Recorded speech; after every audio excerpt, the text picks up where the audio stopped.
কিভাবে সাফল্য অর্জন করবেন। আমি একটা পয়েন্ট আজকে উল্লেখ করে এই পয়েন্ট থেকে আলোচনা গুটিয়ে নিব ইনশাআল্লাহ। আমি জাস্ট একটা পয়েন্ট বলছি আপনাকে, সব কথা একদিনে বলা সম্ভব না। আল্লাহ রাব্বুল আলামিন বলেন কদ আফলাহা মান যাক্কাহা, সে ব্যক্তি সফল হয়ে গেছে যে ব্যক্তি তার আত্মাকে পরিশুদ্ধ করতে পেরেছে। ওয়া কদ খাবা মান দাসাহা, যে ব্যক্তি আত্মাকে পরিশুদ্ধ করতে পারে নাই সে ব্যক্তি ধ্বংস হয়ে গেছে। কিভাবে পরিশুদ্ধ করবেন? তিনটা হাদিস আপনাকে আগে শোনাই। এক, আল্লাহ রাব্বুল আলামিনের হাবিব মুহাম্মদ সাল্লাল্লাহু আলাইহি ওয়াসাল্লাম, দরুদ পড়েন, বলেন সাল্লাল্লাহু আলাইহি ওয়াসাল্লাম। তিনি বলছেন যে আল্লাহর এমন কিছু বান্দা আছে যারা জান্নাতে প্রবেশ করবে যাদের অন্তরটা হবে পাখির মতো নরম। কার মতো? পাখির মতো। একটা হাদিস শুনলেন। দুই নম্বর হাদিস, আল্লাহ রাসূল সাল্লাল্লাহু আলাইহি ওয়াসাল্লাম বলছেন শহীদদের আত্মা যখন আল্লাহর কাছে পৌঁছায়, আল্লাহ রাব্বুল আলামিন সেই আত্মাগুলোকে সবুজ রঙের কিছু পাখির মধ্যে প্রদান করেন এবং সেই পাখিগুলো আরশের নিচে লণ্ঠন আছে এখানে বসে থাকে এবং তারা জান্নাতের যে কোনো জায়গায় যায়, ঘুরে খাবার খায়, আবার ফিরে আসে। আল্লাহ পাক তাদেরকে বলেন যে তোমরা কি চাও, তোমরা কি চাও? শহীদরা কিচ্ছু বলতে পারে না। কি চাইবো? আল্লাহ এত নিয়ামত দিয়েছেন, কি চাইবো? যখন আল্লাহ বারংবার প্রশ্ন করতে থাকেন তোমরা কি আর কিছু চাও, তোমরা কি আর কিছু চাও, তোমরা কি আর কিছু চাও, তখন শহীদরা শেষে বুঝে যে আমাদের কিছু না কিছু তো বলতে হবে এখন। তখন তারা বলে হে আল্লাহ, আমরা আরো একবার পৃথিবীতে যেতে চাই এবং তোমার পথে জীবন দিয়ে আবার ফিরে আসতে চাই। আল্লাহ পাক বলেন এই সুযোগ তো আর নেই, অতএব তোমাদের আর কিছু চাওয়ার নেই, তোমরা এখানেই থাকো। আর একটা হাদিস শোনেন, রাসূলুল্লাহ সাল্লাল্লাহু আলাইহি ওয়াসাল্লাম বলেছেন, এই হাদিস ওমর রাদিয়াল্লাহু আনহু থেকে এসেছে যে তোমরা যদি, হে মানব জাতি বা হে মুসলিমরা, তোমরা যদি আল্লাহর কুল করতে, ভরসা করার মতোই ভরসা করতে, আল্লাহ পাক তোমাদেরকে পাখিদেরকে যেমন করে রিজিক দেন তোমাদেরকে ঠিক সেইভাবে রিজিক দিতেন। তোমরা কি লক্ষ্য করো না যে পাখিরা খালি পেটে বের হয়ে যায় বাসা থেকে সকালবেলা এবং সন্ধ্যাবেলা ভরা পেটে বাসায় ঢোকে? আপনাকে যে তিনটা হাদিস শোনালাম এই তিনটা হাদিসে একটা শব্দ হচ্ছে কমন। শব্দটা কি বলেন? পাখি। পাখি কি? পাখি। আল্লাহ রাব্বুল আলামিন পাখিদের কাছ থেকে আমাদেরকে শিখতে বলছেন এবং বলছেন যে পাখিদের মনটা হয় খুব নরম, খুব সফট এবং তারা আল্লাহর প্রতি তাওয়াক্কুল করে পূর্ণ মাত্রায়। তারা সকালবেলা ভোরবেলা বের হয়ে যায় এবং সন্ধ্যাবেলা বাসায় ফেরে, খালি পেটে বের হয়, ভরা পেটে বাসায় ফেরে। এবং আল্লাহ পাক সবচেয়ে সম্মানিত মওত যেটা শহীদের মওত, সেই শহীদের আত্মাকে আল্লাহ পাক পাখির রূপ দিবেন। তাহলে পাখিটার বিষয়ে একটা ফোকাস করা দরকার আছে না? আচ্ছা, এখানে আসেন। পাখির মন হচ্ছে নরম, মানে পাখির মনটা তাসকিয়া, আত্মশুদ্ধিতে পরিপূর্ণ। কদ আফলাহা মান যাক্কাহা, সে ব্যক্তি সফল হলো যার হৃদয়টা পবিত্র, নিষ্পাপ, নিষ্কলুষিত হলো, সে ব্যক্তি সফল হবে ইনশাআল্লাহ। একটা কাজ এখানে খেয়াল করেন, পাখিরা সকালবেলা ভোরবেলা বের হয় আর সন্ধ্যাবেলা বাসায় ফেরে। এখনকার মুসলিমদেরকে দেখবেন দুপুরবেলা উঠে রাত 3টায় ঘুমায়। কথা কি বুঝেন নাই? পাখির একদম ভোরবেলা উঠে যখন ফজরের আজান দিচ্ছে ঠিক তার আগ মুহূর্তে পাখির কিচিরমিচির শুনছেন, তার মানে নামাজের ওয়াক্ত প্রায় চলে যাচ্ছে। তার মানে তার আল্লাহ পাকের হুকুমের সাথেই জেগে ওঠে, সূর্য ডুবে তারা ডুবে যায়। ঠিক এরকম সুন্নত ছিল নবী সাল্লাল্লাহু আলাইহি ওয়াসাল্লামের এবং সাহাবায়ে কেরামের। আজকে 1400 বছর পর মুসলিম জাতি এই সুন্নাহ ভুলে গেছে।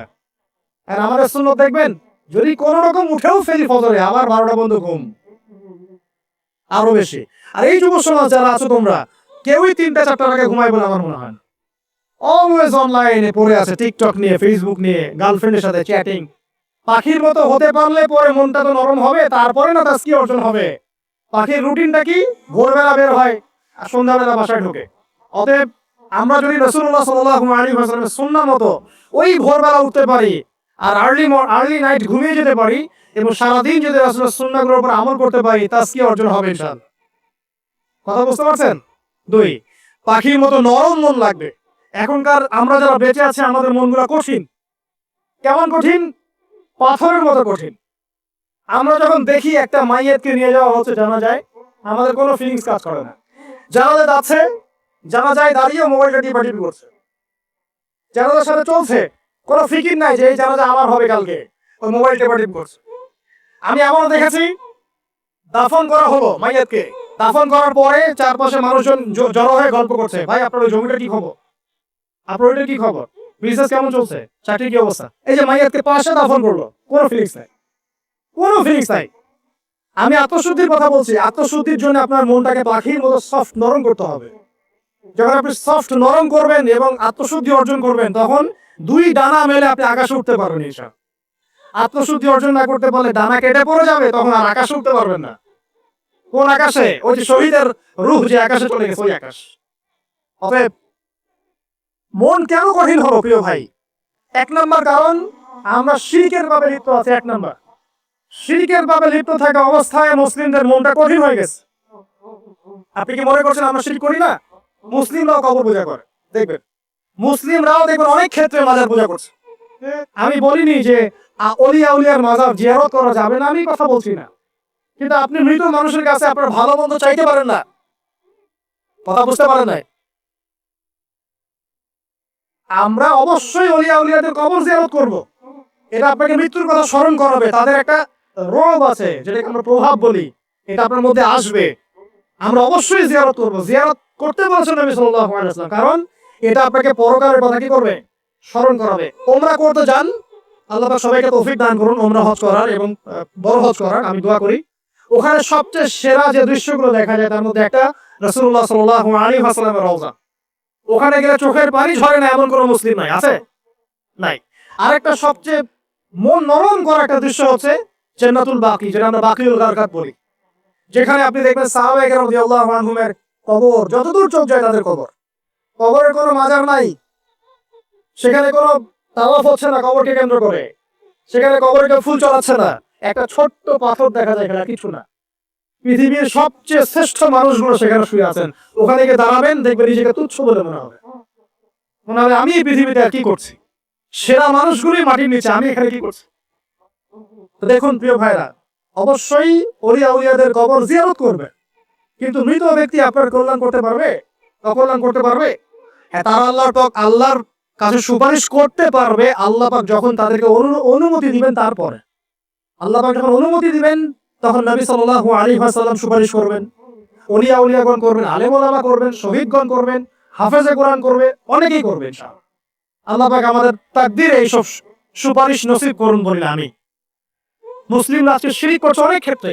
দেখবেন হাতে একটা এই যে বালা পড়ে আছে, খুলে না। কেন খুলেন না ভাই? বলে যে এটা খুললে যদি রোগ হয়। রোগ দেওয়ার মালিক কে? ওই বালা না আল্লাহ? এই যে আপনার বিশ্বাস জন্মে নিয়েছে, এই যে বিশ্বাসটা জন্মিয়েছে আপনার হাতের উপরে, এই বালার উপরে, এটাই শিরক, এটাই শিরক। যদি আপনি বিশ্বাস করেন যে এটা হাতে থাকলে আপনি সুস্থ থাকবেন, হাত থেকে খুলে পড়ে গেলে আপনি আর বাঁচবেন না, এই যে কল্যাণ অকল্যাণের মালিক আপনি কাকে করলেন? ওই বালাকে করেছেন, আল্লাহকে করেন নাই। এখানে শিরক হয়ে গেছে, খুবই সূক্ষ্ম শিরক। আপনি নামাজ পড়ছেন মনে করেন, এখন কিছু মানুষ আসলো, এখন দেখছেন যে হুজুরটা আমার নামাজ দেখছে, নামাজটা খুব সুন্দর করে পড়ার চেষ্টা করলেন, লম্বা নামাজ, সেজদায় গিয়ে আর উঠছেন না, খুব সুন্দর নামাজ পড়ছেন। এই যে মানুষকে দেখানোর জন্য নামাজটা পড়ছেন, এটা শিরক। এটা কি? এটাও শিরক। এই যে গণক বসে আছে রাস্তার পাশে, দেখবেন টিয়া পাখি, টিয়া পাখি নিয়ে, তারপরে যে কাগজ নিয়ে, আসেন ভাই ভাগ্য পরীক্ষা করে দেই। আরে ভাই, তুমি যদি মানুষের ভাগ্যই পরীক্ষা করতে পারবা, তো তুমি রাস্তার পাশে কেন? তোমার ভাগ্য কেউ পরীক্ষা করেনি কখনো? এতটুকু কমন সেন্স আমাদের নাই। ও যদি আমার ভালো মন্দ করতে পারে, ভবিষ্যৎ বলতে পারে, তাহলে ও রাস্তার পাশে বসে আছে। ওর তো প্রাইম মিনিস্টার হওয়ার কথা, ওর তো ইলেকশন করার কথা। তো দেখেন, এই যে ওখানে গিয়ে আমরা কি করি? ভাই আমার হাতটা দেখে দেন, ভাই আমার অতীত ভোট বলে দেন, অতীত ভোট বলে দেন, ভবিষ্যৎ বলে দেন। এগুলো দিন দিন বাড়ছে, কিন্তু রাশি ফল, কবিরাজি, গণকি, এগুলো দিন দিন বাড়ছে। এবং আমি লক্ষ্য করছি দিন দিন আরেকটা জিনিসও বাড়ছে, সেটা হলো জাদুবিদ্যার চর্চা করা। এবং গ্রামে গঞ্জে কুফুরি বাড়ছে না?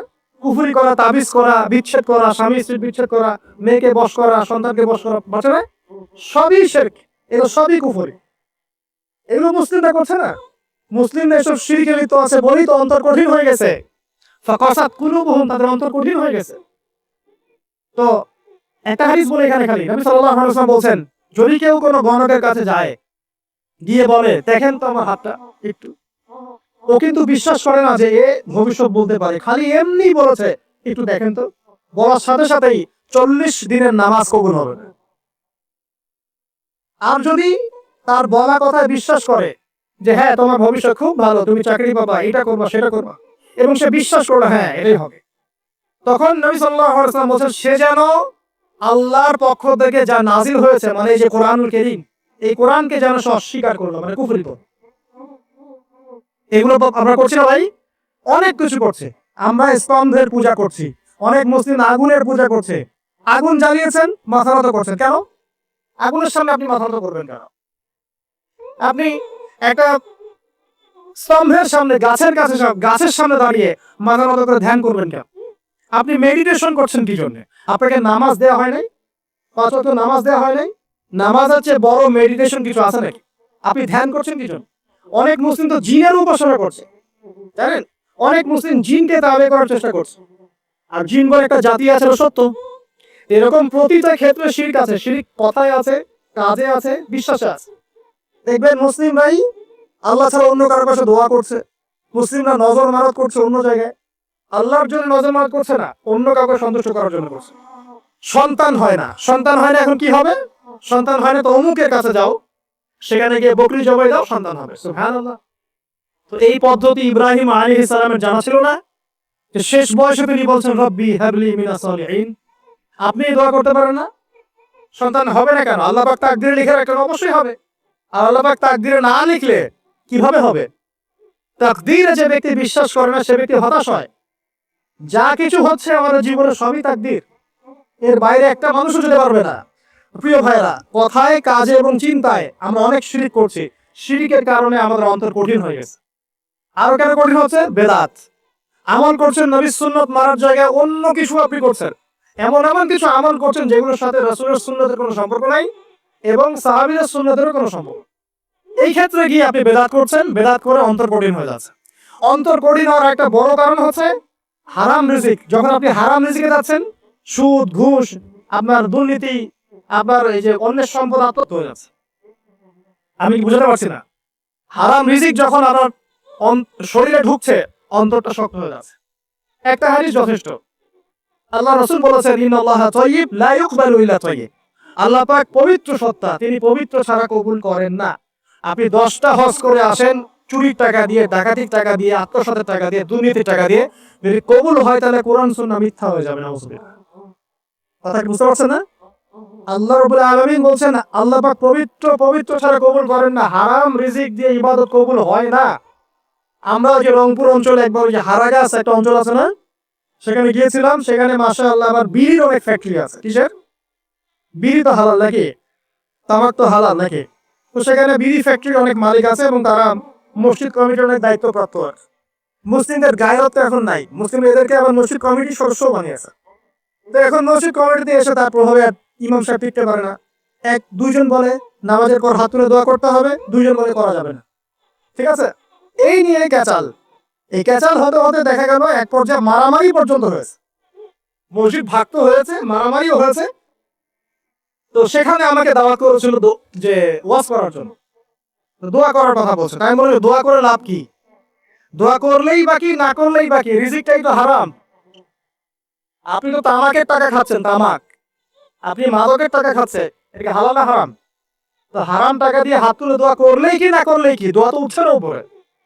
আগে হারাম রিজিক ছাড়েন, তারপর দোয়া করুন। তো রিজিক হারাম হওয়ার কারণে আমাদের কি হচ্ছে? অন্তরটা কি হচ্ছে ভাই? কঠিন হচ্ছে। ওই পাখির মতো আর মুক্ত আকাশ উঠতে পারবে না। তারপরে সামনে যান, আরো কেন কঠিন হয়? বস্তুবাদিতা, দুনিয়া। সারাদিন দুনিয়ার ফিকির, দুনিয়ার চিন্তা, খাবো কি, করবো কি, ব্যাংক ব্যালেন্স, টাকা পয়সা, স্ট্যাটাস, সারাটা দিন দুনিয়ার দুনিয়া। ঘুম থেকে ওঠা থেকে নিয়ে শুরু করে ঘুমানো পর্যন্ত খালি দুনিয়া। যারা দুনিয়ার নেশায় মত্ত হয়ে আছে, এদের অন্তরটা কঠিন হয়ে যায়। এই অন্তরটা পাখির মতো হতে পারবে না। ঠিক আছে কথা? যারা দুনিয়ার নেশায় মত্ত হয়ে আছেন, এই অন্তরটা কঠিন হয়ে যাবে, পাখির মতো হতে পারবে না। তারপর কি? আরো সামনে যান। দিনই জ্ঞান চর্চা না করা অন্তর কঠিন হওয়ার কারণ। আর কি কারণ? পাপ করা। পাপ যত বেশি আপনি পাপ করবেন, যত বেশি পর্ন দেখবেন, যত বেশি মাদক খাবেন, যত বেশি জুয়া খেলবেন, যত বেশি অহেতুক সময় নষ্ট করবেন, যত বেশি আপনি অন্যের ক্ষতি করবেন, ঠিক আছে, নিরপরাধ মানুষের উপর নির্যাতন করবেন, যত বেশি আপনি পাপ করবেন, পাপ, এই পাপ করতে করতে করতে মানুষের অন্তর কঠিন হয়ে যায়। ইবনুল কাইয়্যিম রাহিমাহুল্লাহ বলেছেন যে পাপ করতে থাকলে মানুষের অন্তর কঠিন হয়ে যেতে থাকে এবং ইস্তেগফার আর জিকির করলে গিয়ে মানুষের অন্তর আবার নরম হতে থাকে। পাপের উপর পাপ করতে থাকলে মানুষের অন্তর কঠিন হতে থাকে। এই বিষয়ে রাসূলুল্লাহ সাল্লাল্লাহু আলাইহি ওয়াসাল্লাম বলেছেন, যখন মানুষ একটা পাপ করে কলবের মধ্যে একটা কালো দাগ পড়ে যায়, যখন আরো একটা পাপ করে আর একটা কালো দাগ পড়ে যায়, এভাবে যখন পাপ করতেই থাকে তখন পুরো কলবটাই কালিমা পূর্ণ হয়ে যায়। এই অবস্থায় যদি সে তওবা করে আল্লাহ পাক মাফ করে দিবেন। যদি এই অবস্থায় তার মৃত্যু হয়ে যায়, তার আত্মাটা থেকে দুর্গন্ধ বের হতে থাকে, যে আত্মাটা কবজ করতে পর্যন্ত মালাকুল মউত মানে ঘৃণা পোষণ করে।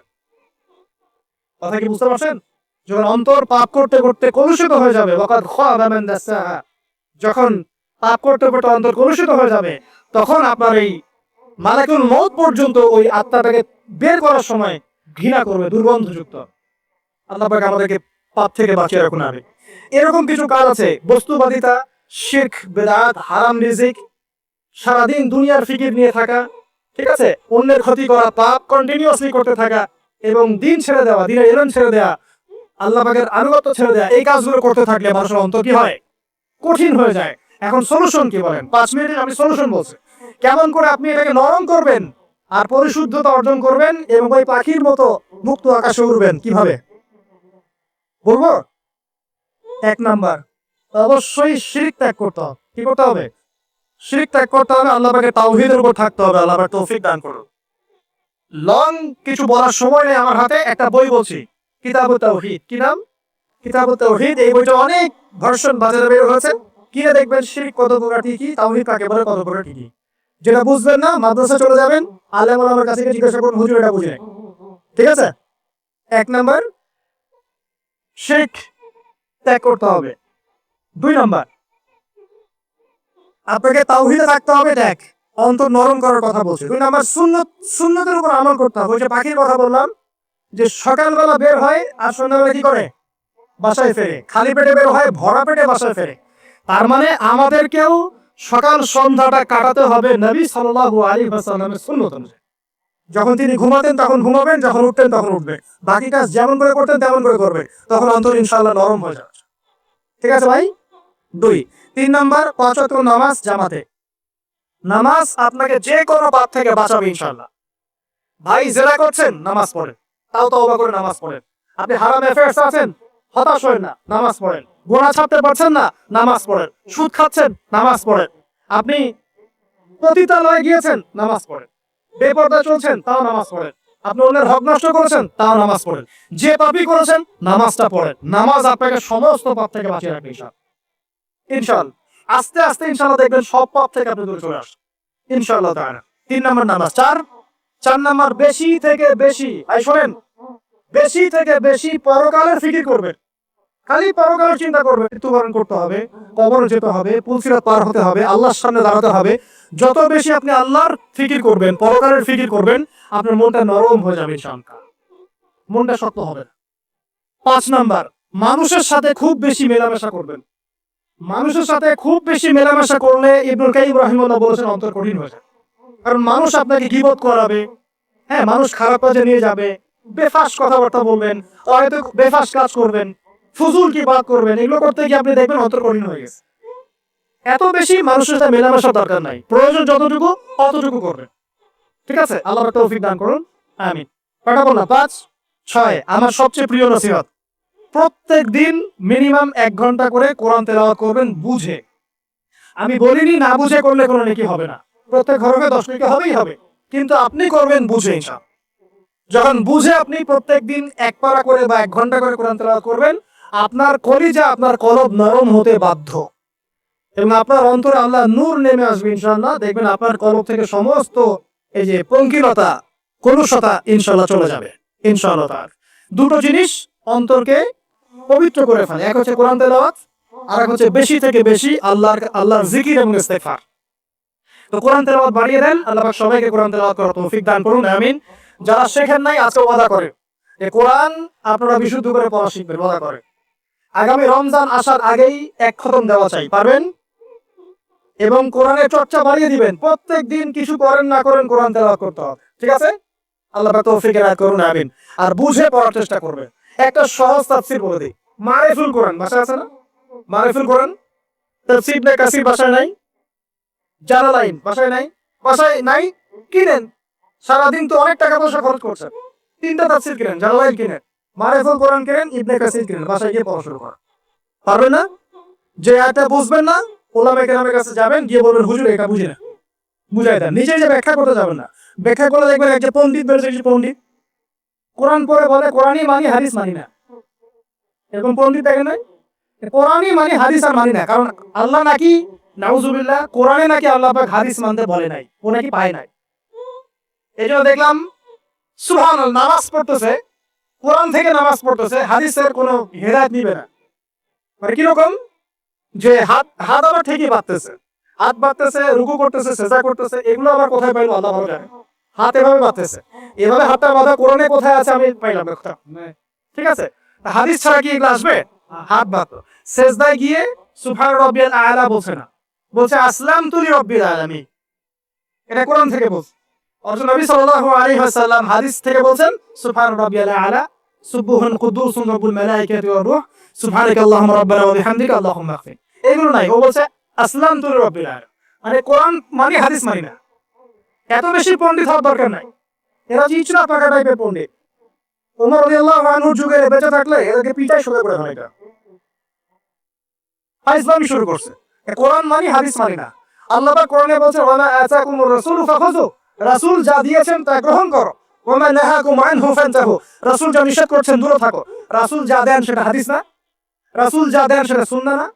সুন্নাহ তো সে মানেই না, আলটিমেটলি সে কোরআনই মানে না। তো আসল কথা হচ্ছে এইসব ফেতনা থেকে বেঁচে থাকবেন, কোরআন তেলাওয়াত বাড়িয়ে দেন। কয়টা বলছি? 5টা 6টা। 7 নাম্বার, বেশি থেকে বেশি ইস্তেগফার সারাদিন পড়বেন। আস্তাগফিরুল্লাহ ওয়া আতুবু ইলাইহি, আস্তাগফিরুল্লাহ ওয়া আতুবু ইলাইহি, আস্তাগফিরুল্লাহাল্লাযী লা ইলাহা ইল্লা হুয়াল হাইয়ুল কাইয়্যুম ওয়া আতুবু ইলাইহি। প্রত্যেকদিন পড়তে হবে 100 বার করে। কতবার করে? 100 বার।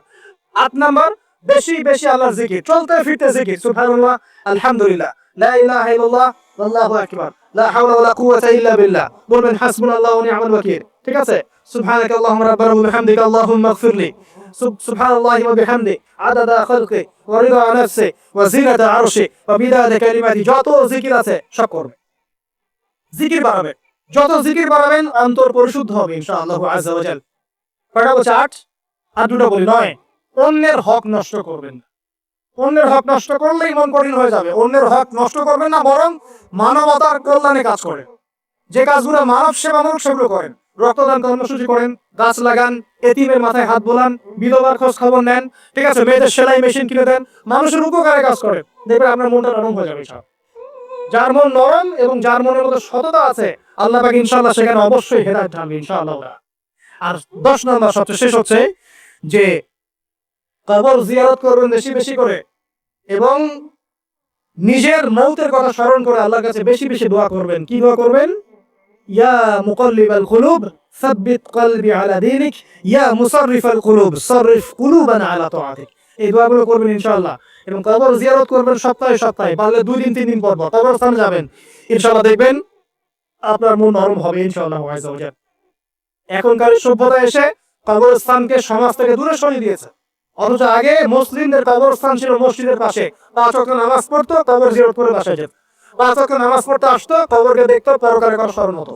এখন কবরস্থান ওই যে দূরে, সারা জীবনে একবার যায় কিনা সন্দেহ আছে। এই 10টা কাজ যদি আপনারা করতে পারেন ইনশাআল্লাহ তাআলা, আমাদের কবরটা ইনশাআল্লাহ নরম হবে, আত্মশুদ্ধি অর্জিত হবে। আর এগুলোর পাশাপাশি অবশ্যই আল্লাহওয়ালা, আত্মশুদ্ধিওয়ালা মানুষের সহবতে গিয়ে থাকবে। আল্লাহওয়ালা, আত্মশুদ্ধিওয়ালা মানুষের সহবতে গিয়ে থাকলে তাদেরকে দেখেই দেখবেন মনটা নরম হয়ে যাবে ইনশাআল্লাহ। ইলমি পরিবেশে থাকেন, দ্বীনি পরিবেশে থাকেন, আমর বিল মারুফ নাহি আনিল মুনকারে কাজ করেন।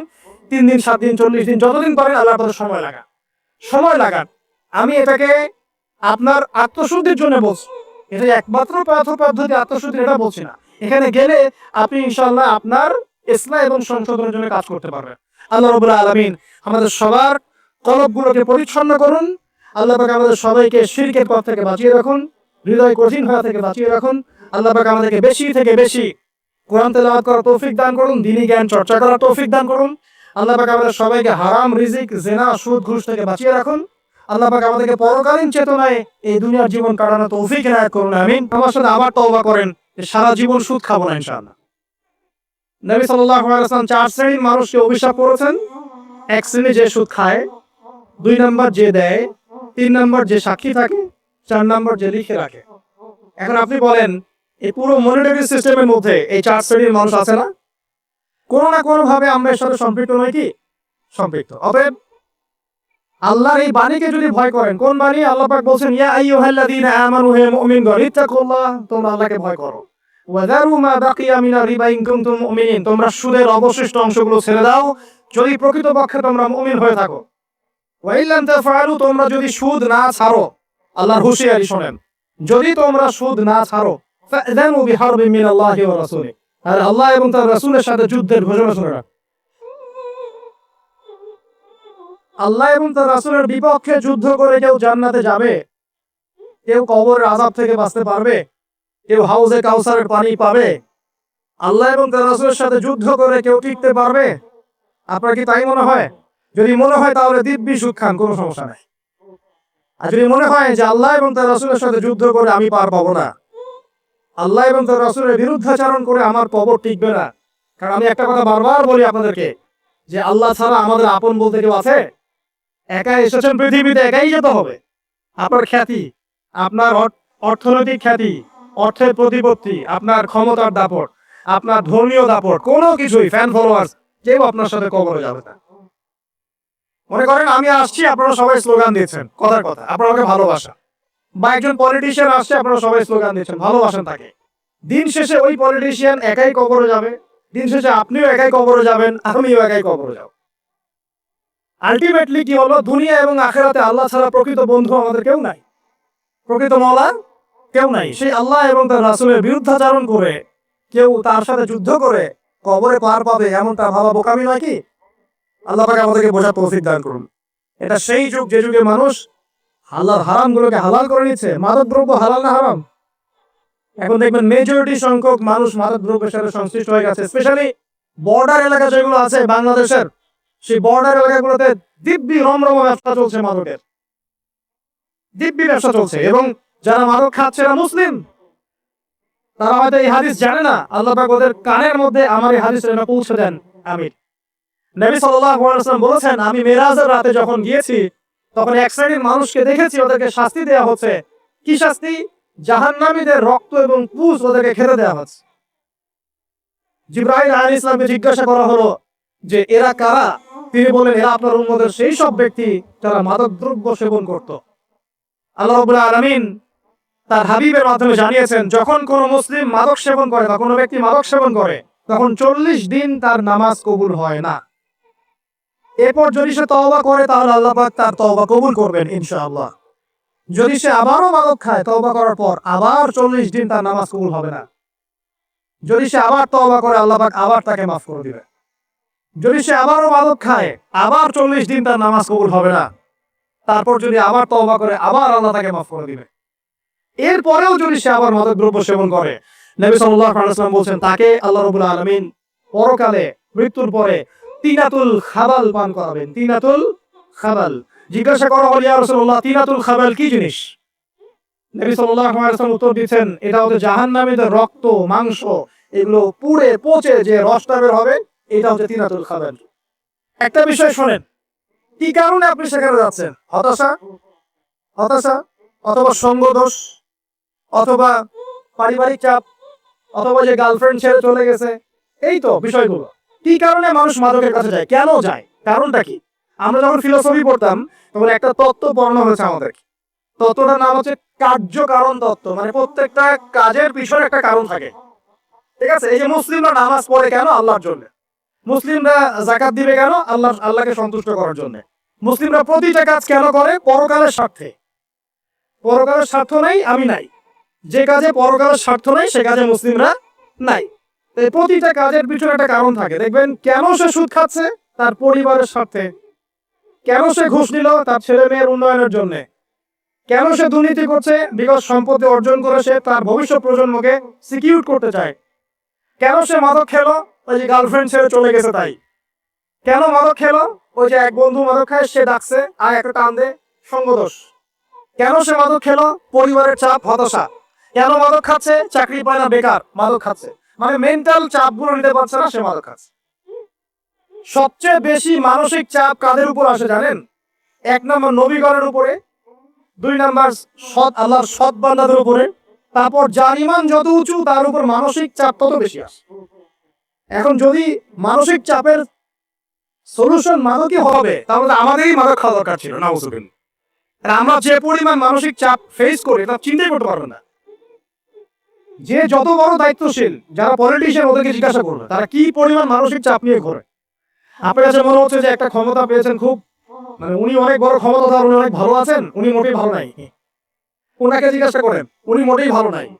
এই মানুষের যে পেরেশানি, যে চাপ, এগুলো নিতে নিতে তার স্ট্রোক হয়ে যাচ্ছে, হার্ট স্ট্রোক হচ্ছে, ডায়াবেটিস হচ্ছে, হাই ব্লাড প্রেশার, ইসিজি করো, দেখবেন। এই কারণে মানসিক চাপটা রিলিজ করতে হবে, তাই তো? এই মানসিক চাপ রিলিজ করতে গেলে মাদকই সলিউশন নয়। সলিউশনটা কি? এই যে আমার হাতে এখানে আছে একটা কোরআন। মানসিক চাপ থেকে আপনাকে মুক্তি দিবে আল কোরআনুল কারীম, আর কিছু না। আরেকটা বিষয় কোরআনের সাথে, সেটা হলো প্রথমে বলেছি 5 ওয়াক্ত নামাজ। আপনি ওযু করে সুন্দর করে 5 ওয়াক্ত নামাজ জামাতে পড়বেন, ডেইলি 1 ঘন্টা করে কোরআন তেলাওয়াত করবেন, সময় পেলে একটু হাদিস পড়বেন, 2-4 টাকা দান সদকা করবেন, ভালো কাজের সাথে থাকবেন, অন্যায় কাজে যাবেন না, ইসলামকে এগিয়ে নেওয়ার জন্য আমর বিল মারুফ নাহি আনিল মুনকারের কাজ করবেন। আপনার তো সুখী কোনো মানুষ পৃথিবীতে নাই। আপনাকে আমি দেখাচ্ছি, সূরা কাহফ খুলে দেখেন। যুলকারনাইন একজন বাদশা, তিনি মাশরিক মাগরিব সব জয় করেছেন, মানে পূর্ব পশ্চিম পুরোটাই তার রাজত্ব। এত দাপট ছিল সেই বাদশার যে যেদিক দিয়ে যাবে সেনাবাহিনী নিয়ে সেদিকটাই জয় করে ফেলবে। সুবহানাল্লাহ। এবং তিনি উদ্ধত অহংকারী ছিলেন না, তিনি আল্লাহর অনুগত বান্দা ছিলেন। একটা কওমের মধ্যে গেলেন, সেই কওমটা ছিল পাহাড়ের মাঝখানে, 2 পাহাড়ের মাঝখানে। এখন ওই কওম তাকে বলছে, ইয়া যুলকারনাইন, হে যুলকারনাইন, ইন্না ইয়াজুজ ওয়া মাজুজ মুফসিদুনা ফিল আরদ। ভালো করে বোঝেন, হে যুলকারনাইন, নিশ্চয়ই ইয়াজুজ আর মাজুজ এই 2 শ্রেণীর মাখলুক, তারা পৃথিবীতে ফাসাদ সৃষ্টি করে বেড়াচ্ছে। কি করছে? সারা পৃথিবীতে ফাসাদ সৃষ্টি করে বেড়াচ্ছে। ফাহাল নাজআলু লাকা খরজান আলা আন তাজআলা বাইনানা ওয়া বাইনাহুম সাদ্দা। হে যুলকারনাইন, আমরা কি আপনাকে ট্যাক্স দিব, কর দিব, যে আপনি ওদের আর আমাদের মাঝখানে একটা প্রাচীর নির্মাণ করে দিবেন, যে ওরা আমাদের কাছে আসতে পারবে না? কারা এটা? ইয়াজুজ আর মাজুজ। এই ইয়াজুজ আর মাজুজকে যুলকারনাইন আলাইহিস সালাম তিনি প্রাচীর নির্মাণ করে দিলেন লোহা এবং তামা দিয়ে। এরপর তারা আর ওই কওমের ক্ষতি করতে পারলো না। কিয়ামতের আগে আগে তারা বের হয়ে আসবে এবং সারা বিশ্বে ফাসাদ সৃষ্টি করবে। এখনো তারা বের হয়ে আসছে, আমি সেটা বলছি না, কিন্তু এখন পুরো বৈশ্বিক প্রেক্ষাপটে যারা বিশ্বে ফাসাদ সৃষ্টি করে বেড়াচ্ছে, এদের মধ্যে এই ইয়াজুজ মাজুজের খাসলত আছে, চরিত্র আছে। আর আমরা কি করছি ভাই? আমরা শুধু কাজ যতটুকু না করছি তার চেয়ে বেশি আমরা আয়ু আশা শোনাও করছি। দেখেন, বেশিরভাগ মানুষ আমাদের নামাজের খবর নাই, বেশিরভাগ মানুষ তাজকিয়া আত্মশুদ্ধির খবর নাই, ভালো আলেমের কাছে এসে পড়ে থাকবে কোনো খবর নাই, কোরআন পড়া শিখবে এসবের খবর নাই। যেগুলো করলে কোনো সমস্যা হয় না বা অল্প পরিশ্রমে করা যায়, ওই যে ঘরের মধ্যে শুয়ে শুয়ে ফেসবুকে 2 লাইন লেখা যায়, খুব সহজ, লিখলেন আবার শুয়ে গেলেন, কোনো সমস্যা নাই। কোনো কনস্ট্রাকটিভ সুদূর প্রসারী কাজ আমাদের হচ্ছে না। যেটা হচ্ছে এটা প্রয়োজনের তুলনায় নিতান্তই নগণ্য। এই কারণে আমাদের যারা দিন, আমরা যারা বুঝি, যাদের মধ্যে ইসলামের চেতনা আছে, ইসলামকে ভালোবাসি, আমরা যারা চাই দিন এগিয়ে যাক, আমাদের কনস্ট্রাকটিভ কাজ করতে হবে, মানে সুদূর প্রসারী কাজ করতে হবে। শৈথিল্যতাবাদীও হবেন না, আবার চরমপন্থীও হবেন না। মধ্যমপন্থী হয়ে ইসলামকে, কোরআনকে এবং হাদিসকে হাতে নিয়ে উম্মার ঐক্যের স্বার্থে, দেশ জাতি জনগণ ঐক্যের স্বার্থে এগিয়ে যান। আল্লাহ পাক আপনাদের হাতকে শক্তিশালী করুন, দোয়া করি। এখানে খুবই স্মার্ট হতে হবে এবং বেসিক কাজগুলো খুব বেশি করে করতে হবে। বেসিক কাজ কি ভাই? বেসিক কাজ হচ্ছে আপনার নামাজ। বেসিক কাজ আপনাকে কোরআন শিখতে হবে। বেসিক কাজ আপনাকে আরবি শিখতে হবে। বেসিক কাজ আপনি যেখানে পড়াশোনা করছেন, এই পড়াশোনা করে ওই জ্ঞানটাকে দিয়ে ইসলামের খেদমতে আপনাকে কল্যাণে কাজ করতে হবে। বেসিক কাজ যেখানে আপনাকে আল্লাহ পাক দায়িত্ব দিবেন, সেখান থেকেই আপনাকে দ্বীনের খেদমত করতে হবে। ডক্টর হন, দ্বীনের খেদমত করেন। ইঞ্জিনিয়ার হন, দ্বীনের খেদমত করেন। পলিটিশিয়ান হন, কোনো আপত্তি নাই, আমরা আপনাকে ভোট দিব ইনশাআল্লাহ, আমরা আপনাকেই ভোট দিব ইনশাআল্লাহ। আপনি ওখানে গিয়ে দ্বীনের খেদমত করেন, আল্লাহ পাক তৌফিক দান করুন। কথা কি বুঝতে পারছেন? ইসলাম ক্ষমতা জোর করে আদায় করে নেওয়ার জন্য আসে নাই। আবু যার রাদিয়াল্লাহু আনহু কি বলছেন জানেন? আবু যার রাদিয়াল্লাহু আনহুকে নবী সাল্লাল্লাহু আলাইহি ওয়াসাল্লাম বলছেন, আবু যার, তুমি দায়িত্ব চেয়ে নিও না, কারণ যদি তুমি দায়িত্ব চেয়ে নাও তখন আল্লাহর পক্ষ থেকে তোমাকে সাহায্য করা হবে না। আর যদি মানুষ তোমাকে দায়িত্ব দেয়, আল্লাহ তোমাকে সাহায্য করবে ইনশাআল্লাহ। কত চমৎকার সিস্টেম ইসলামে। আর এখন আমরা কি করি? আমাকে দেন, ও ভালো না আমি ভালো, ওরা সব খারাপ আমি ভালো, বুঝতে পারছেন না কিয়ামতের মাঠে কি কঠিন হিসাবটা দিতে হবে। আল্লাহ পাক আপনাদেরকে বোঝার তৌফিক দান করুন। এগুলো কল্যাণকর নয়, আপনার জন্য অকল্যাণ হতে পারে। তবে হ্যাঁ, যদি আপনার মধ্যে ঈমান থাকে, আপনার মধ্যে যোগ্যতা থাকে, অবশ্যই আপনি দায়িত্ব চেয়ে নেবেন এবং ইনশাআল্লাহ তখন আমরা আপনাকে দায়িত্ব দিব, আমরা আপনাকে ভোট দিব, আপনি জনগণের শাসন কার্য পরিচালনা করবেন, আল্লাহ আপনার হাতকে শক্তিশালী করবেন ইনশাআল্লাহ। আল্লাহ পাক আমাদের নিচু থেকে উঁচু মহলের সবাইকে হেদায়েত দান করুন, দোয়া করি। ইসলাম কারো শত্রু নয়। মুসলিমের রক্ত ঝরানোর জন্য, কল্লা কাটার জন্য আমরা কিন্তু পৃথিবীতে আসি নাই। আমরা আমাদের আসল শত্রুদেরকে চিনতে ভুল করেছি। এই কারণে আমরা আপোষে হানাহানি কাটাকাটির মধ্যে লিপ্ত আছি। এই যে সামনে যে কি হবে আল্লাহ ভালো জানেন। দেখবেন কত মানুষ যে মুসলিম মারামারি করে মারা যাবে আল্লাহ ভালো জানেন। এগুলো কাম্য নয়। আল্লাহ পাক আমাদেরকে বোঝার তৌফিক দান করুন। দেখুন ভাই, এই যুগের কথা বলতে এখানে আসলাম। ওই যে যুলকারনাইন যে ইয়াজুজ মাজুজের কথা বললো, এখনকার বিশ্ব যারা পরিচালনা করে দেখবেন তাদের মধ্যে ফাসাদ সৃষ্টি করার এই খাসলতটা থেকেই গেছে। সারা বিশ্বে এরা ফাসাদ সৃষ্টি করছে। আমি কিন্তু বলিনি এরা ইয়াজুজ মাজুজ, কথাকে আবার অন্যদিকে নিয়ে যায় না। আমি কিন্তু এই কথা বলি নাই। আমি বলছি তাদের মধ্যে এই চরিত্র দেখা যায়। এই যুগ সেই যুগ যখন আপনি মাদককে হালাল করে নিচ্ছেন, রিবাকে হালাল করে নিচ্ছেন, বেহায়াপনাকে হালাল করে নিচ্ছেন, কাপড় খোলাকে হালাল করে নিচ্ছেন। আপনি মুসলিম হয়েও দেখবেন শিরকে লিপ্ত আছেন। সুন্নতে লেবাস আছে কিন্তু আকীদার মধ্যে বেদাত থেকে গেছে। আপনি মুসলিম হয়ে হালাল হারাম রিজিকে পরোয়া করছেন না, দিনের বেসিক জিনিসগুলো শিখছেন না। আল্লাহ পাক এই যুগের ফিতনাগুলো থেকে আমাদের মুসলিমদেরকে হেফাজত করুন, আমিন। কিভাবে সাফল্য অর্জন করবেন আমি একটা পয়েন্ট আজকে উল্লেখ করে এই পয়েন্ট থেকে আলোচনা গুটিয়ে নিব ইনশাআল্লাহ। আমি জাস্ট একটা পয়েন্ট বলছি আপনাকে, সব কথা একদিনে বলা সম্ভব না। আল্লাহ রাব্বুল আলামিন বলেন ক্বাদ আফলাহা মান যাক্কাহা, সে ব্যক্তি সফল হয়ে গেছে যে ব্যক্তি তার আত্মাকে পরিশুদ্ধ করতে পেরেছে। ওয়া ক্বাদ খাবা মান দাসাহা, যে ব্যক্তি আত্মাকে পরিশুদ্ধ করতে পারে নাই সে ব্যক্তি ধ্বংস হয়ে গেছে। কিভাবে পরিশুদ্ধ করবেন? তিনটা হাদিস আপনাকে আগে শোনাই।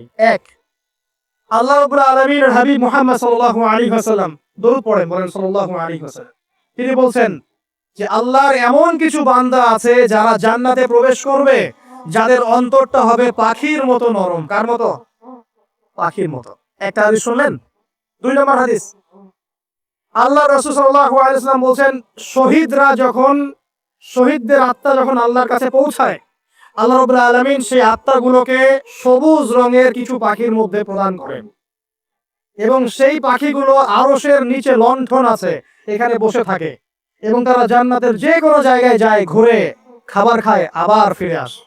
আল্লাহ পাক তাদেরকে বলেন যে তোমরা কি চাও, তোমরা কি চাও? শহীদরা কিচ্ছু বলতে পারে না। কি চাইবো? আল্লাহ এত নিয়ামত দিয়েছেন, কি চাইবো? যখন আল্লাহ বারংবার প্রশ্ন করতে থাকেন তোমরা কি আর কিছু চাও, তোমরা কি আর কিছু চাও, তোমরা কি আর কিছু চাও, তখন শহীদরা শেষে বুঝে যে আমাদের কিছু না কিছু তো বলতে হবে এখন। তখন তারা বলে হে আল্লাহ, আমি বা আমরা আরো একবার পৃথিবীতে যেতে চাই এবং তোমার পথে জীবন দিয়ে আবার ফিরে আসতে চাই। আল্লাহ পাক বলেন এই সুযোগ তো আর নেই, অতএব তোমাদের আর কিছু চাওয়ার নেই, তোমরা এখানেই থাকো। আরেকটা হাদিস শুনেন। রাসূলুল্লাহ সাল্লাল্লাহু আলাইহি ওয়াসাল্লাম বলেছেন, এই হাদিস ওমর রাদিয়াল্লাহু আনহু থেকে এসেছে যে তোমরা যদি, হে মানব জাতি বা হে মুসলিমরা, তোমরা যদি আল্লাহর কুল করতে, ভরসা করার মতোই ভরসা করতে, আল্লাহ পাক তোমাদেরকে পাখিদেরকে যেমন করে রিজিক দেন তোমাদেরকে ঠিক সেইভাবে রিজিক দিবেন। তোমরা কি লক্ষ্য করো না যে পাখিরা খালি পেটে বের হয়ে যায় বাসা থেকে সকালবেলা এবং সন্ধ্যাবেলা ভরা পেটে বাসায় ঢোকে? আপনাকে যে তিনটা হাদিস শোনালাম এই তিনটা হাদিসে একটা শব্দ হচ্ছে কমন। শব্দটা কি বলেন? পাখি। পাখি কি? পাখি। আল্লাহ রাব্বুল আলামিন পাখিদের কাছ থেকে আমাদেরকে শিখতে বলছেন এবং বলছেন যে পাখিদের মনটা হয় খুব নরম, খুব সফট এবং তারা আল্লাহর প্রতি তাওয়াক্কুল করে পূর্ণ মাত্রায়। তারা সকালবেলা ভোরবেলা বের হয়ে যায় এবং সন্ধ্যাবেলা বাসায় ফেরে, খালি পেটে বের হয়, ভরা পেটে বাসায় ফেরে। এবং আল্লাহ পাক সবচেয়ে সম্মানিত মৌত যেটা শহীদের মৌত, সেই শহীদের আত্মাকে আল্লাহ পাক পাখির রূপ দিবেন। তাহলে পাখিটার বিষয়ে একটা ফোকাস করা দরকার আছে না? আচ্ছা, এখানে আসেন। পাখির মন হচ্ছে নরম, মানে পাখির মনটা তাসকিয়া, আত্মশুদ্ধিতে পরিপূর্ণ।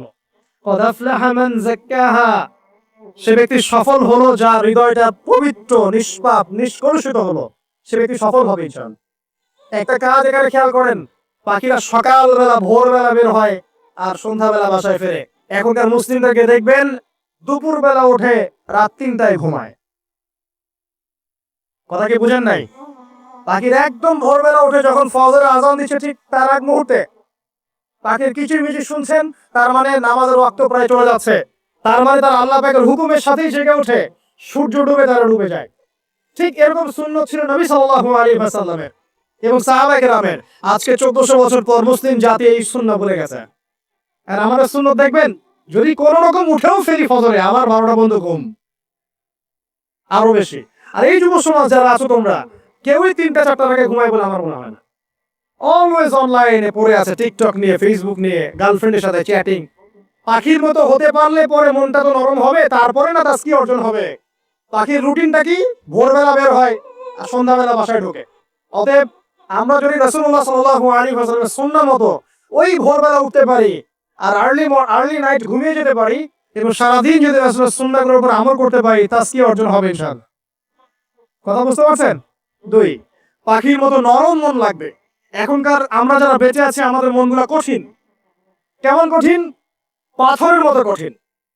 আমরা যখন দেখি একটা মাইয়াতকে নিয়ে যাওয়া হচ্ছে জানাজায়, আমাদের কোনো ফিলিংস কাজ করে না। জানাজা যাচ্ছে, জানাজায় দাঁড়িয়ে মোবাইলটা টিপাটিপি করছে। জানাজার সাথে চলছে, কোনো ফিকির নাই যে এই জানাজা আমার হবে কালকে, ও মোবাইল টিপাটিপি করছে। আমি এমনও দেখেছি, দাফন করা হলো মাইয়াতকে, দাফন করার পরে চারপাশে মানুষজন জড়ো হয়ে গল্প করছে, ভাই আপনার ওই জমিটা কি খবর, আপনার ওইটা কি খবর, বিজনেস কেমন চলছে, চাকরি কি অবস্থা। এই যে মাইয়াতকে পাশে দাফন করলো, কোনো ফিলিংস নাই, কোনো ফিলিংস নাই। আমি আত্মশুদ্ধির কথা বলছি। আত্মশুদ্ধির জন্য আপনার মনটাকে পাখির মতো সফট নরম করতে হবে। যখন আপনি সফট নরম করবেন এবং আত্মশুদ্ধি অর্জন করবেন, তখন 2 ডানা মেলে আপনি আকাশে উঠতে পারবেন ইনশাআল্লাহ। আত্মশুদ্ধি অর্জন না করতে পারলে ডানা কেটে পড়ে যাবে, তখন আর আকাশে উঠতে পারবেন না। কোন আকাশে? ওই যে শহীদের রূহ যে আকাশে চলে গেছে, ওই আকাশ। অতএব মন কেন কঠিন হলো প্রিয় ভাই? 1 নাম্বার কারণ, আমরা শিরকের পাপে লিপ্ত আছি। 1 নাম্বার, শিরকের পাপে লিপ্ত থাকা অবস্থায় মুসলিমদের মনটা কঠিন হয়ে গেছে। আপনি কি মনে করছেন আমরা শিরক করি না? মুসলিমরাও কবর পূজা করে, দেখবেন মুসলিমরাও দেখবেন অনেক ক্ষেত্রে মাজার পূজা করছে। আমি বলিনি যে অলিয়া উলিয়ার মাজার জিয়ারত করা যাবে না, আমি কথা বলছি না। কিন্তু আপনি মৃত মানুষের কাছে আপনার ভালো মন্দ চাইতে পারেন না। কথা বুঝতে পারেন না? আমরা অবশ্যই অলিয়া উলিয়াদের কবর জিয়ারত করব। এটা আপনাকে মৃত্যুর কথা স্মরণ করাবে। তাদের একটা রব আছে, যেটাকে আমরা প্রভাব বলি, এটা আপনার মধ্যে আসবে। আমরা অবশ্যই জিয়ারত করব। জিয়ারত করতে বলেছেন নবী সাল্লাল্লাহু আলাইহি ওয়াসাল্লাম, কারণ এটা আপনাকে পরকালের কথা কি করবে? স্মরণ করাবে। ওমরা করতে যান, আল্লাহ পাক সবাইকে তৌফিক দান করুন ওমরা হজ করার এবং বড় হজ করার। আমি দোয়া করি ওখানে সবচেয়ে সেরা যে দৃশ্যগুলো দেখা যায় তার মধ্যে একটা রাসূলুল্লাহ সাল্লাল্লাহু আলাইহি ওয়াসাল্লামের রওজা। ওখানে গেলে চোখের পানি ঝরে না এমন কোনো মুসলিম নাই, আছে? নাই। আরেকটা সবচেয়ে মন নরম করা একটা দৃশ্য হচ্ছে জান্নাতুল বাকি, যেটা আমরা বাকিউল গারকাত বলি, যেখানে আপনি দেখবেন সাহাবায়ে কেরাম রাদিয়াল্লাহু আনহুমের কবর, যতদূর চোখ যায় তাদের কবর। কবরের কোনো মাজার নাই, সেখানে কোনো তাওয়াফ হচ্ছে না কবরকে কেন্দ্র করে, সেখানে কবরে কেউ ফুল চড়াচ্ছে না, একটা ছোট্ট পাথর দেখা যায়, এখানে কিছু না। পৃথিবীর সবচেয়ে শ্রেষ্ঠ মানুষগুলো সেখানে শুয়ে আছেন। ওখানে গিয়ে দাঁড়াবেন, দেখবেন নিজেকে তুচ্ছ বলে মনে হবে, মনে হবে আমি এই পৃথিবীতে আর কি করছি। সেরা মানুষগুলি মাটির নিচে, আমি এখানে কি করছি। তো দেখুন প্রিয় ভাইরা, অবশ্যই ওলিয়া উলিয়াদের কবর জিয়ারত করবে, কিন্তু মৃত ব্যক্তি আপনার কল্যাণ করতে পারবে? অকল্যাণ করতে পারবে? হ্যাঁ, তারা আল্লাহর কাছে সুপারিশ করতে পারবে আল্লাহ পাক যখন তাদেরকে অনুমতি দিবেন। তারপরে আল্লাহ পাক যখন অনুমতি দিবেন, তখন নবী সাল্লাল্লাহু আলাইহি ওয়াসাল্লাম সুপারিশ করবেন, ওলিয়া উলিয়াগণ করবেন, আলেম ওলামা করবেন, শহীদগণ করবেন, হাফেজে কোরআন করবে, অনেকেই করবে ইনশাআল্লাহ। আল্লাহ পাক আমাদের তাকদীরে এইসব সুপারিশ নসিব করুন বলি না আমি। মুসলিমরা আজকে শিরক করছে অনেক ক্ষেত্রেই। দেখবেন হাতে একটা এই যে বালা পরে আছে, খুলে না। কেন খুলেন না ভাই? বলে এটা খুললে যদি রোগ হয়, রোগ দেওয়ার মালিক কে? ওই বালা না আল্লাহ? এই যে আপনার বিশ্বাস জন্মে নিয়েছে, এই যে বিশ্বাসটা জন্মিয়েছে আপনার হাতের উপরে, এই বালার উপরে, এটাই শিরক, এটাই শিরক। যদি আপনি বিশ্বাস করেন যেটা হাতে থাকলে আপনি সুস্থ থাকবেন, হাত থেকে খুলে পড়ে গেলে আপনি আর বাঁচবেন না, এই যে কল্যাণ অকল্যাণের মালিক আপনি কাকে করলেন?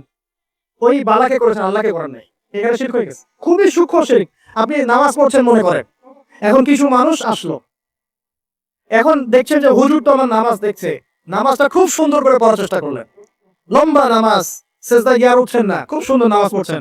এই যে মানুষকে দেখানোর জন্য নামাজটা পড়ছেন, এটা শিরক। এটা কি? এটাও শিরক। এই যে গণক বসে আছে রাস্তার পাশে, দেখবেন টিয়া পাখি নিয়ে তারপরে যে কাগজ নিয়ে আসেন ভাই ভাগ্য পরীক্ষা করে দেই। আরে ভাই, তুমি যদি মানুষের ভাগ্যই পরীক্ষা করতে পারবা, তো তুমি রাস্তার পাশে কেন? তোমার ভাগ্য কেউ পরীক্ষা করেনি কখনো? এতটুকু কমন সেন্স আমাদের নাই।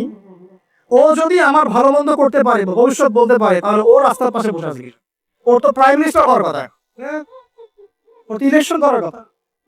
তো দেখেন, এই যে ওখানে গিয়ে আমরা কি করি, ভাই আমার হাতটা দেখে দেন, ভাই আমার অতীত বলে দেন, ভবিষ্যৎ বলে দেন। এবং দিন দিন বাড়ছে, কিন্তু এর রাশিফল, কবিরাজি, গণকি, এগুলো দিন দিন বাড়ছে। এবং আমি লক্ষ্য করছি দিন দিন আরেকটা জিনিসও বাড়ছে, সেটা হলো জাদুবিদ্যার চর্চা করা। এবং গ্রামে গঞ্জে কুফুরি বাড়ছে না? কুফুরি করা, তাবিজ করা, বিচ্ছেদ করা, স্বামী স্ত্রীর বিচ্ছেদ করা, মেয়েকে বশ করা, সন্তানকে বশ করা বাড়ছে না? সবই শিরক, এগুলো সবই কুফুরি। এগুলো মুসলিমরা করছে না? মুসলিমরা এসব শিরকে লিপ্ত আছে বলেই তো অন্তর কঠিন হয়ে গেছে। ফাকাসাত কুলুবুহুম, তাদের অন্তর কঠিন হয়ে গেছে। তো একটা হাদিস বলে এখানে খালি নবী সাল্লাল্লাহু আলাইহি ওয়াসাল্লাম বলেন, যদি কেউ কোনো গণকের কাছে যায়, গিয়ে বলে দেখেন তো আমার হাতটা একটু, ও কিন্তু বিশ্বাস করে না যে এ ভবিষ্যৎ বলতে পারে, খালি এমনি বলেছে একটু দেখেন তো, বলার সাথে সাথেই 40 দিনের নামাজ কবুল হবে। আর যদি তার বলা কথায় বিশ্বাস করে যে হ্যাঁ তোমার ভবিষ্যৎ খুব ভালো, তুমি চাকরি পাবা, এটা করবা সেটা করবা, এবং সে বিশ্বাস করলো হ্যাঁ এটাই হবে, তখন নবী সাল্লাল্লাহু আলাইহি ওয়াসাল্লাম বলেন সে যেন আল্লাহর পক্ষ থেকে যা নাজিল হয়েছে, মানে যে কোরআনুল কারীম, এই কোরআনকে যেন সে অস্বীকার করলো, মানে কুফর করলো। এগুলো তো আমরা করছি না ভাই? অনেক কিছু করছি আমরা। স্তম্ভের পূজা করছি, অনেক মুসলিম আগুনের পূজা করছে। আগুন জ্বালিয়েছেন, মাথা নত করছেন কেন? আগুনের সামনে আপনি মাথা নত করবেন কেন?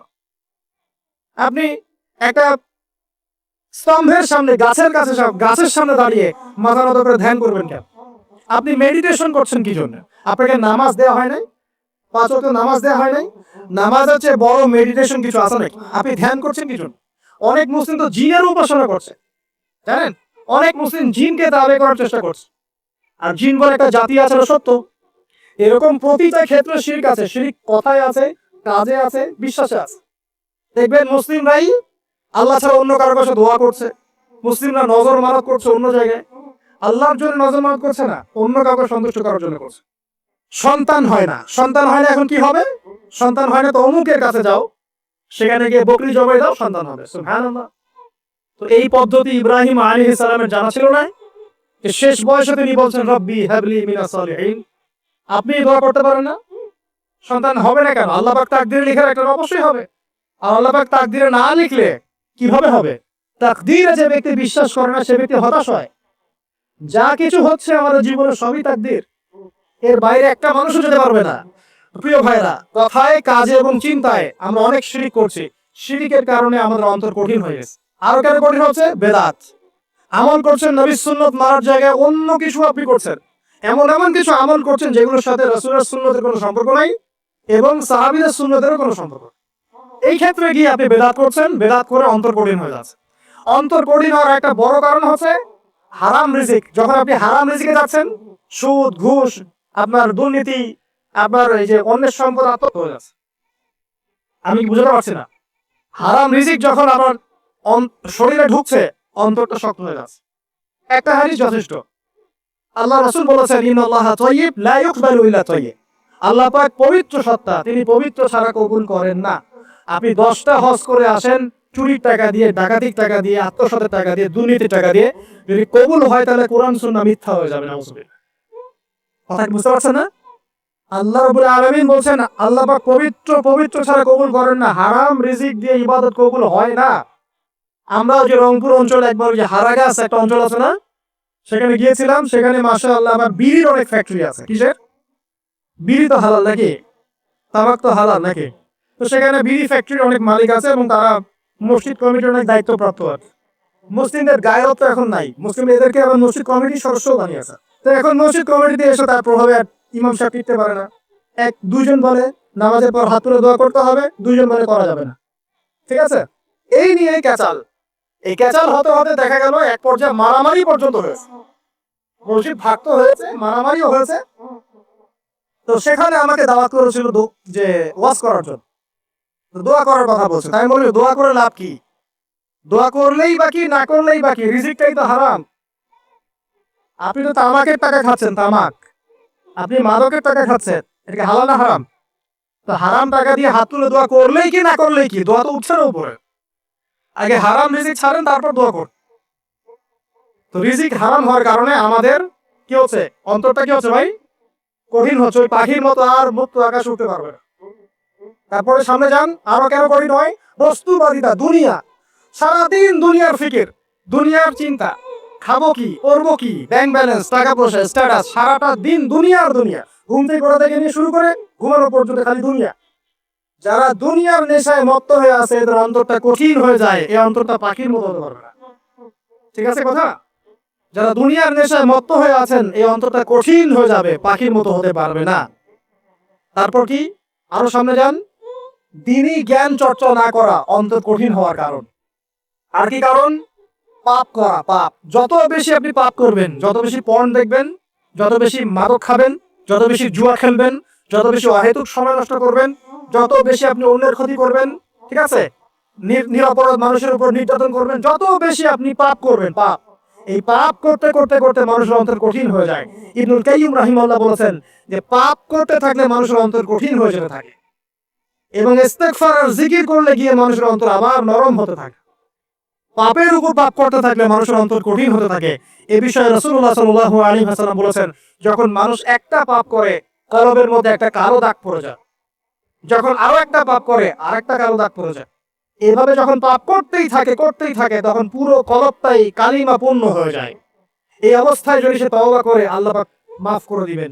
যদি এই অবস্থায় তার মৃত্যু হয়ে যায়, তার আত্মাটা থেকে দুর্গন্ধ বের হতে থাকে, যে আত্মাটা কবজ করতে পর্যন্ত মালাকুল মউত মানে ঘৃণা পোষণ করে। কথা কি বুঝতে পারছেন? যখন অন্তর পাপ করতে করতে কলুষিত হয়ে যাবে, ওয়াকাদ খাবা মান দাসাহা, যখন পাপ করতে করতে অন্তর কলুষিত হয়ে যাবে, তখন আপনার এই মালাকুল মউত পর্যন্ত ওই আত্মাটাকে বের করার সময় ঘৃণা করবে, দুর্গন্ধযুক্ত। আল্লাহ পাক আমাদেরকে পাপ থেকে বাঁচিয়ে রাখুন। আমি এরকম কিছু কাজ আছে, বস্তুবাদিতা, শিরক, বেদাত, হারাম রিজিক, সারাদিন দুনিয়ার ফিকির নিয়ে থাকা, ঠিক আছে, অন্যের ক্ষতি করা, পাপ কন্টিনিউয়াসলি করতে থাকা, এবং দিন ছেড়ে দেওয়া, দিনের এলেন ছেড়ে দেওয়া, আল্লাহ পাকের আনুগত্য ছেড়ে দেওয়া, এই কাজগুলো করতে থাকলে মানুষের অন্তর কি হয়, কঠিন হয়ে যায়। এখন সলিউশন কি বলেন? 5 মিনিট আমি সলিউশন বলছি, কেমন করে আপনি এটাকে নরম করবেন আর পরিশুদ্ধতা অর্জন করবেন এবং ওই পাখির মতো মুক্ত আকাশে উড়বেন। কিভাবে বলবো? 1 নাম্বার, অবশ্যই শিরক ত্যাগ করতে হবে। কি করতে হবে? শিরক ত্যাগ করতে হবে। আল্লাহ পাকের তাওহীদের উপর থাকতে হবে। আল্লাহ পাক তৌফিক দান করুন। লং কিছু বলার সময় নেই আমার হাতে, একটা বই বলছি, কিতাবুত তাওহীদ। কি নাম? কিতাবুত তাওহীদ। এই বইটা অনেক ভার্সন বাজারে বের হয়েছে, কিনে দেখবেন শিরক কত প্রকার, কি কি, তাওহীদ কাকে বলে, কত প্রকার, কি কি। যেটা বুঝবেন না, মাদ্রাসায় চলে যাবেন, আলেম ওলামার কাছে গিয়ে জিজ্ঞাসা করুন, হুজুর এটা বুঝি নাই। ঠিক আছে? 1 নাম্বার, শিরক ত্যাগ করতে হবে। 2 নাম্বার, আপনাকে তাওহীদে থাকতে হবে। দেখ, অন্তর নরম করার কথা বলছি। 2 নাম্বার, সুন্নতের উপর আমল করতে হবে। ওই যে পাখির কথা বললাম, যে সকালবেলা বের হয় আর সন্ধ্যাবেলা কি করে, বাসায় ফেরে। খালি পেটে বের হয়, ভরা পেটে বাসায় ফেরে। তার মানে আমাদেরকেও সকাল সন্ধ্যাটা কাটাতে হবে নবী সাল্লাল্লাহু আলাইহি ওয়াসাল্লামের সুন্নত অনুযায়ী। যখন তিনি ঘুমাতেন তখন ঘুমাবেন, যখন উঠতেন তখন উঠবে, বাকি কাজ যেমন করে করতেন তেমন করে করবে, তখন অন্তর ইনশাআল্লাহ নরম হয়ে যাচ্ছে। ঠিক আছে ভাই? 2। 3 নাম্বার, 5 ওয়াক্ত নামাজ জামাতে। নামাজ আপনাকে যে কোনো পাপ থেকে বাঁচাবে ইনশাআল্লাহ। ভাই জেনা করছেন, নামাজ পড়েন, তাও তওবা করে নামাজ পড়েন। আপনি হারাম অ্যাফেয়ার্স আছেন, হতাশ হয়েন না, নামাজ পড়েন। গুনাহ ছাড়তে পারছেন না, নামাজ পড়েন। সুদ খাচ্ছেন, নামাজ পড়েন। আপনি পতিতালয়ে গিয়েছেন, নামাজ পড়েন। বেপরদা চলছেন, তাও নামাজ পড়েন। আপনি অন্যের হক নষ্ট করেছেন, তাও নামাজ পড়েন। যে পাপই করেছেন, নামাজটা পড়েন। নামাজ আপনাকে সমস্ত পাপ থেকে বাঁচিয়ে রাখবে ইনশাআল্লাহ। আস্তে আস্তে ইনশাআল্লাহ দেখবেন সব পাপ থেকে আপনি দূরে চলে আসছেন ইনশাআল্লাহ তাআলা। 3 নাম্বার নামাজ। 4 নাম্বার, বেশি থেকে বেশি, ভাই শোনেন, বেশি থেকে বেশি পরকালের ফিকির করবেন। খালি পরকালের চিন্তা করবেন যে আমাকে মৃত্যুবরণ করতে হবে, কবরে যেতে হবে, পুলসিরাত পার হতে হবে, আল্লাহর সামনে দাঁড়াতে হবে। যত বেশি আপনি আল্লাহর ফিকির করবেন, পরকালের ফিকির করবেন, আপনার মনটা নরম হয়ে যাবে ইনশাআল্লাহ, মনটা শক্ত হবে না। 5 নাম্বার, মানুষের সাথে খুব বেশি মেলামেশা করবেন। মানুষের সাথে খুব বেশি মেলামেশা করলে ইবনুল কাইয়্যিম রাহিমাহুল্লাহ বলেছেন অন্তর কঠিন হয়ে যায়। কারণ মানুষ আপনাকে গীবত করাবে, হ্যাঁ, মানুষ খারাপ কাজে নিয়ে যাবে, বেফাস কথাবার্তা বলবেন, হয়তো বেফাস কাজ করবেন, ফুজুল কি বাত করবেন, এগুলো করতে গিয়ে আপনি দেখবেন অন্তর কঠিন হয়ে গেছে। এত বেশি মানুষের সাথে মেলামেশার দরকার নাই, প্রয়োজন যতটুকু অতটুকু করবে। ঠিক আছে, আল্লাহ পাক তৌফিক দান করুন, আমিন। কয়টা বললাম? 5 6। আমার সবচেয়ে প্রিয় নসিহত, প্রত্যেক দিন মিনিমাম 1 ঘন্টা করে কোরআন তেলাওয়াত করবেন বুঝে। আমি বলিনি না বুঝে করলে কোনো নেকি হবে না, প্রত্যেক হরফে 10 নেকি হবেই হবে, কিন্তু আপনি করবেন বুঝে ইনশাআল্লাহ। যখন বুঝে আপনি প্রত্যেক দিন 1 পারা করে বা 1 ঘন্টা করে কোরআন তেলাওয়াত করবেন, আপনার কলিজা, আপনার কলব নরম হতে বাধ্য, এবং আপনার অন্তরে আল্লাহ নূর নেমে আসবে ইনশাআল্লাহ। দেখবেন আপনার কলব থেকে সমস্ত এই যে পঙ্কিলতা, কলুষতা ইনশাআল্লাহ চলে যাবে ইনশাআল্লাহ তাআলা। দুটো জিনিস অন্তরকে পবিত্র করে ফেলে, এক হচ্ছে কোরআন তেলাওয়াত, আর এক হচ্ছে বেশি থেকে বেশি আল্লাহর জিকির এবং ইস্তেগফার। তো কোরআন তেলাওয়াত বাড়িয়ে দেন, আল্লাহ পাক সবাইকে কোরআন তেলাওয়াত করার তৌফিক দান করুন, আমিন। যারা শেখেন নাই আজকে ওয়াদা করেন যে কোরআন আপনারা বিশুদ্ধ করে পড়া শিখবেন, ওয়াদা করেন। আগামী রমজান আসার আগেই 1 খতম দেওয়া চাই, পারবেন? এবং কোরআনের চর্চা বাড়িয়ে দিবেন, প্রত্যেক দিন কিছু করেন না করেন কোরআন তেলাওয়াত করতে হবে, ঠিক আছে? আল্লাহ পাক তৌফিক এনায়েত করুন, আমিন। আর বুঝে পড়ার চেষ্টা করবেন। একটা সহজ তাফসীর বলে দেই, মারিফুল কোরআন বাসা আছে না? মারিফুল কোরআন তাফসীর ইবনে কাসির বাসায় নাই, জালালাইন বাসায় নাই, বাসায় নাই কিনেন। সারাদিন তো অনেক টাকা পয়সা খরচ করছেন, 3টা তাফসীর কিনেন, জালালাইন কিনেন, মারিফুল কোরআন কিনেন, ইবনে কাসির কিনেন, বাসায় গিয়ে পড়া শুরু করেন। পারবেন না? যে একটা বুঝবেন না, ওলামা কেরামের কাছে যাবেন, গিয়ে বলবেন হুজুর এটা বুঝি নাই, বুঝাই দেন। নিজে যে ব্যাখ্যা করতে যাবেন না, ব্যাখ্যা করলে দেখবেন এক যে পণ্ডিত বেরোছে, কিছু পণ্ডিত কোরআন পড়ে বলে কোরআনই মানি হাদিস মানি না, এরকম পণ্ডিত দেখেন নাই?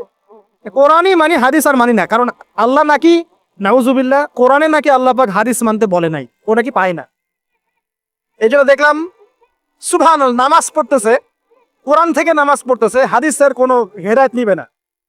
মানে কিরকম যে হাত আবার ঠিকই বাঁধতেছে, হাত বাঁধতেছে, রুকু করতেছে, সেজদা করতেছে, এগুলো আবার কোথায় পাইলো আল্লাহ ভালো জানে। হাত এভাবে বাঁধতেছে, এভাবে হাতটা বাঁধা কোরআনে কোথায় আছে আমি পাইলাম না কোথাও, ঠিক আছে? হাদিস ছাড়া কি এগুলো আসবে? হাত বাঁধ, সেজদায় গিয়ে সুবহান রাব্বিয়াল আলা বলছে না, বলছে আসলামতু লিরাব্বিল আলামিন, এটা কোরআন থেকে বলছে। অথচ নবী সাল্লাল্লাহু আলাইহি ওয়াসাল্লাম হাদিস থেকে বলছেন সুবহান রাব্বিয়াল আলা সুবহুন কুদ্দুসুন রব্বুল মালাইকাতি ওয়ার রূহ সুবহানাকাল্লাহুম্মা রাব্বানা ওয়া বিহামদিকা আল্লাহুম্মা ইগফির। এইগুলো নাই, ও বলছে আসলামতু লিরাব্বিল আলামিন, মানে কোরআন মানি হাদিস মানি না। এত বেশি পণ্ডিত হওয়ার দরকার নাই, এরা হচ্ছে ইচরা পাকা টাইপের পণ্ডিত। ওমর রাদিয়াল্লাহু আনহুর যুগে বেঁচে থাকলে এদেরকে পিটাই সোজা করে ফেলাইতাম। ইসলামী শুরু করছে, কোরআন মানি হাদিস মানি না। আল্লাহ পাক কোরআনে বলছে ওয়ামা আতাকুমুর রাসূলু ফাখাযু, রাসূল যা দিয়েছেন তা গ্রহণ করো, ওয়ামা নাহাকুম আনহু ফান্তাহু, রাসূল যা নিষেধ করছেন দূরে থাকো। রাসূল যা দেন সেটা হাদিস না, রাসূল যা দেন সেটা সুন্নাহ না, সুন্নাহ তো সে মানেই না, আলটিমেটলি সে কোরআনই মানে না। তো আসল কথা হচ্ছে এইসব ফিতনা থেকে বেঁচে থাকবেন, কোরআন তেলাওয়াত বাড়িয়ে দেন। কয়টা বলছি? 5টা 6টা। 7 নাম্বার, বেশি থেকে বেশি ইস্তেগফার সারাদিন পড়বেন, আস্তাগফিরুল্লাহ ওয়া আতুবু ইলাইহি, আস্তাগফিরুল্লাহ ওয়া আতুবু ইলাইহি, আস্তাগফিরুল্লাহাল্লাযী লা ইলাহা ইল্লা হুয়াল হাইয়ুল কাইয়্যুম ওয়া আতুবু ইলাইহি। প্রত্যেকদিন পড়তে হবে 100 বার করে। কতবার করে? 100 বার। 8 নাম্বার, বেশি বেশি আল্লাহর জিকির, চলতে ফিরতে জিকির, সুবহানাল্লাহ, আলহামদুলিল্লাহ, লা ইলাহা ইল্লাল্লাহ, আল্লাহু আকবার, লা হাওলা ওয়ালা কুওয়াতা ইল্লা বিল্লাহ। বলবেন হাসবুনাল্লাহু ওয়া নি'মাল ওয়াকিল, ঠিক আছে? সুবহানাকাল্লাহুম্মা রাব্বানা ওয়া বিহামদিকা আল্লাহুম্মা ইগফিরলি, সুবহানাল্লাহি ওয়া বিহামদি আদাদা খালকি ওয়া রিদা নাফসি ওয়া জিনাতা আরশি ওয়া মিদাদা কালিমাতি। যত জিকির আছে সব করবেন, জিকির বাড়াবেন, যত জিকির বাড়াবেন অন্তর পরিশুদ্ধ হবে ইনশাআল্লাহু আযজা ওয়া জাল। কয়টা বলছে? 8। আর 2টা বলি, 9। অন্যের হক নষ্ট করবেন না। অন্যের হক নষ্ট করলেই মন কঠিন হয়ে যাবে। অন্যের হক নষ্ট করবেন না, বরং মানবতার কল্যাণে কাজ করেন। যে কাজগুলো মানব সেবামূলক সেগুলো করেন। রক্তদান কর্মসূচি করেন, গাছ লাগান, এতিমের মাথায় হাত বোলান, বিধবার খোঁজ খবর নেন, ঠিক আছে? মেয়েদের সেলাই মেশিন কিনে দেন, মানুষের উপকারে কাজ করেন, দেখবেন আপনার মনটা নরম হয়ে যাবে। যার মন নরম এবং যার মনের মতো সততা আছে, আল্লাহ পাক ইনশাআল্লাহ সেখানে অবশ্যই হেদায়েত ঢালবে ইনশাআল্লাহ। আর 10 নম্বর সবচেয়ে শেষ হচ্ছে যে কবর জিয়ারত করবেন বেশি বেশি করে, এবং নিজের মৌতের কথা স্মরণ করে আল্লাহর কাছে বেশি বেশি দোয়া করবেন। কি দোয়া করবেন? ইয়া মুকাল্লিবাল কুলুব সাব্বিত কলবি আলা দীনিক, ইয়া মুসাররিফাল কুলুব সাররিফ কুলুবানা আলা তাআতিক। এই দোয়াগুলো করবেন ইনশাআল্লাহ। এবং কবর জিয়ারত করবেন সপ্তাহে সপ্তাহে, পারলে 2 দিন 3 দিন পর পর কবরস্থানে যাবেন, ইনশাআল্লাহ দেখবেন আপনার মন নরম হবে ইনশাআল্লাহ আযজা ওয়া জাল। এখনকার সভ্যতা এসে কবরস্থানকে সমাজ থেকে দূরে সরিয়ে দিয়েছে, অথচ আগে মুসলিমদের কবরস্থান ছিল মসজিদের পাশে, 5 ওয়াক্ত নামাজ পড়তো, কবর জিয়ারত করে বাসায় যেত। 5 ওয়াক্ত নামাজ পড়তে আসতো, কবরকে দেখতো, পরকালে কথা স্মরণ হতো। এখন কবরস্থান ওই যে দূরে, সারা জীবনে একবার যায় কিনা সন্দেহ আছে। এই 10টা কাজ যদি আপনারা করতে পারেন ইনশাআল্লাহ তাআলা, আমাদের কলবটা ইনশাআল্লাহ নরম হবে, আত্মশুদ্ধি অর্জিত হবে। আর এগুলোর পাশাপাশি অবশ্যই আল্লাহওয়ালা, আত্মশুদ্ধিওয়ালা মানুষ